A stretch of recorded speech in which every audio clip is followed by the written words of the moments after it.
Alright guys, welcome to another video on my channel. Today we are back in my hometown of Limerick where I'll be doing my first ever radio interview. Just before we start off this video, please do smash that thumbs up button because it really does help to promote these videos and put them into suggestions for other people to come along and view them. So without further ado, let's get the show on the road. You nervous? No, I'm more excited now than anything else. I am kind of shitting it though. Just a tiny little bit, like live radio. Are you recording now? What's up? Good. Nice to meet you. You too, man. Who's this? This is Free. Hey, how's things?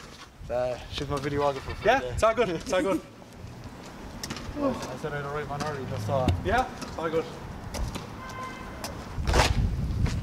It's official. Sign in here. Right, just here's somebody. My name, yeah.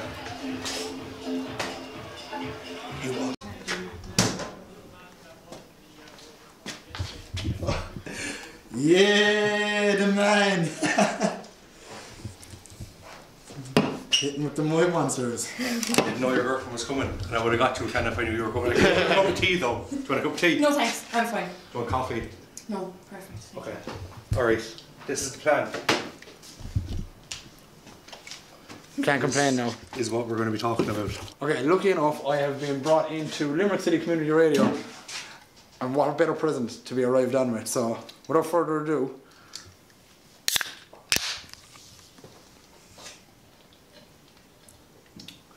every time I Radio.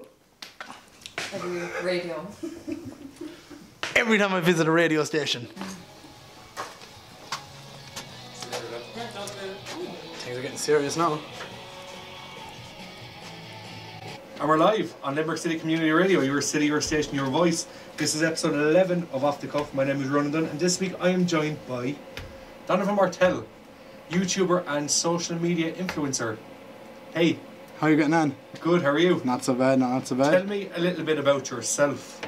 Well, Donovan Mortell is my own name, and I'm originally from Limerick, so not too far away from here.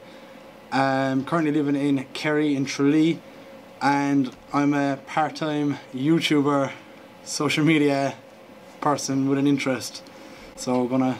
And do you see making YouTube a full-time career in the future? Possibly. Like, that would be a great kind of a goal to work towards, but as of right now, my goal is to just keep improving each video by video, and we'll see what comes down the line. Yeah, definitely. I suppose we'll just get straight into it. Why YouTube? Basically, it's been an interest I've had since I was about 14. I used to have a YouTube channel years ago when I was about 15 years old, where I used to do golfing videos, and I told no one about it because it was like, nowadays people look at it like, oh, what's he doing? But 6-7 years ago people would have been, it's completely different. Big time. So Big time. I didn't tell anyone about it, and I was growing nicely and I had a good few followers from like England and America, and then so the interest has always been there. And then over the last couple of years, obviously there's a lot of big YouTube channels out there, so I was just like, why don't I go for it again? So one night I was in bed, it was about 3 o'clock in the morning, and I goes, right, tomorrow's the day. So took out the iPhone, set a tape to the window in the kitchen, talked to it for a minute and just uploaded it. And 3 months later, 20 videos later, I'm sitting in a radio station doing an interview about it. 15,000 views. Yeah. So That's pretty insane, especially for somebody from Limerick, like, you know. Yeah. That's absolutely crazy. Let's talk about confidence for a minute. Okay. When I started doing radio, a few people come up to me and said, I wouldn't have the confidence to do that. It's the same for YouTube, isn't it? Oh yeah. You have to have some serious balls to stand in front of a camera for a few hours and just talk about shit. Oh, it's not something you see every day. Like seeing someone walking on the road with a camera up in front of their face, chatting. Like, it's nearly like talking to yourself. Yeah, but you are talking to yourself to listen to yourself back. So you do need confidence, but it's really enjoyable. I think if anyone wants to do anything, they should just go and do it. And if they don't enjoy it, sure, what harm? You did it once, it didn't work out, it's going to be forgotten about next week. No one should judge you on anything you want to do. Like, so confidence, everyone should just make themselves have it, because then once they act like they have it, they will then get it. And that's what I found out with YouTube. I was like, before I put up the first video, like, I was so nervous, like, people were going to judge me, and like, they did, But what I did was I literally just brushed it off. I was like, yeah, so. And then people started to like accept it. And then I just kept going with it. So if you take something seriously, people will take you serious about it. And that's what I find. So bring that back into your confidence. Just have confidence in knowing that if you take it seriously, people will take you seriously about it. Like. Yeah. So. Question Q&A number 1, dealing with going bald. Yeah. Was one of your biggest videos so far. It was, yeah, I went. Let's talk about that for a minute, because you know, I'm going bald too. I am bald, you know, and I remember at like the age of 18, 19, I woke up one morning and there was a hair all over my pillow. Yeah. You know, was it like, how did you decide, okay, I'm going to talk about this issue?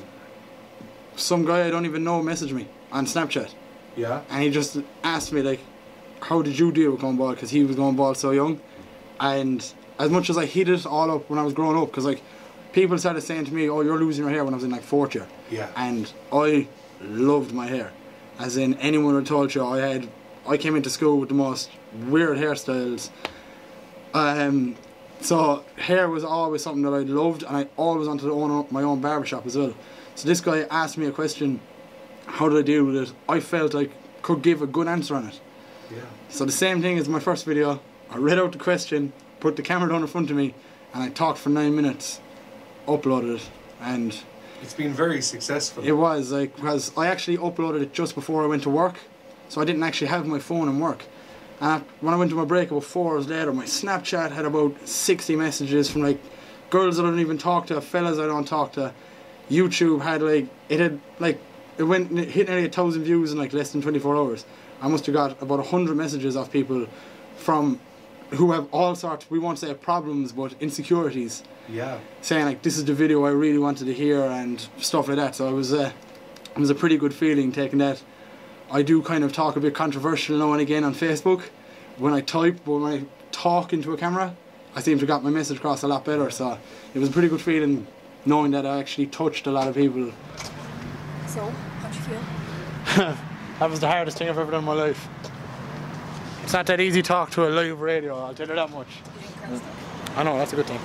It's a lot harder to talk to a live radio when you're used to talking to a camera, because if you talk to the camera you can delete things and restart them, whereas in live radio you have to literally keep going no matter what you say. So anyway, it was a good experience. Stepping stones. Okay, so unfortunately the camera died yesterday, so I just want to end this video here by saying thank you once again for Ronan for having me on the show. It was off the cuff, it was fairly off the cuff. I hope you enjoyed this video. Please do like, comment and subscribe, and I will see you in the next video, which will be a leg day.